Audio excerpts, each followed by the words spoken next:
In the heart of London, where tall glass buildings touched the clouds and expensive cars filled the roads, lived a man named James Turner. He was one of the richest men in the UK. He owned big companies, traveled in private jets, wore designer suits, and lived in a grand penthouse with a view of the River Thames. But James was not happy. His parents died in an accident when he was just 15. Since then, he had worked day and night to become successful.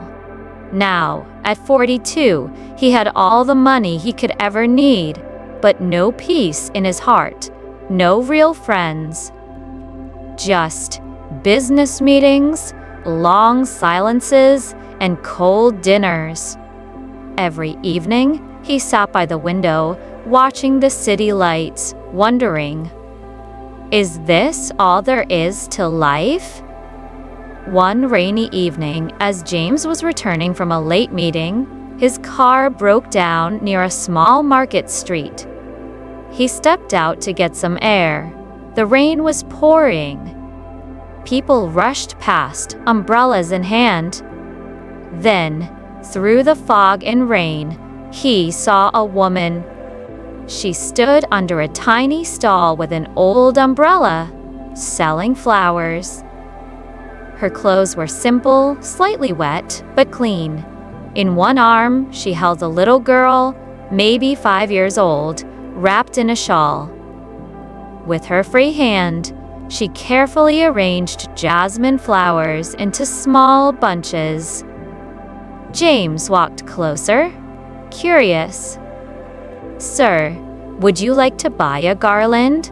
the woman asked kindly. He raised an eyebrow. "On a night like this?" She smiled softly. "Yes, some people still remember those they love. Flowers help with that." James paused. He took a garland, handed her a £50 note, and turned to leave. But she gently handed it back. "The flowers are only £1, sir. I don't take charity. I work with pride." James was stunned. No one had spoken to him like that in years. He gave her £1, took the flowers, and walked away. But something in his heart shifted. The next day, he went back, and the next, and the next. Her name was Anna. Her daughter's name was Emily. Anna told stories while arranging flowers about her small life, her dreams, and her belief that kindness could change the world. James, for the first time in years, started to listen, not with his ears, but with his heart. "How do you stay so happy with so little?" he once asked. Anna smiled. "Because I don't have everything, but I have enough." One evening, Anna wasn't there. Worried, James searched nearby and found her sitting outside a clinic. Emily was sick, high fever. Anna had no money for proper treatment. This time, James didn't offer money. He stayed. He talked to the doctors, paid the bills quietly, and held Emily's hand until she slept. When she smiled at him a few days later, James cried. He hadn't cried in 20 years. James helped Anna start a proper flower shop near a local park, not as charity, but as a chance.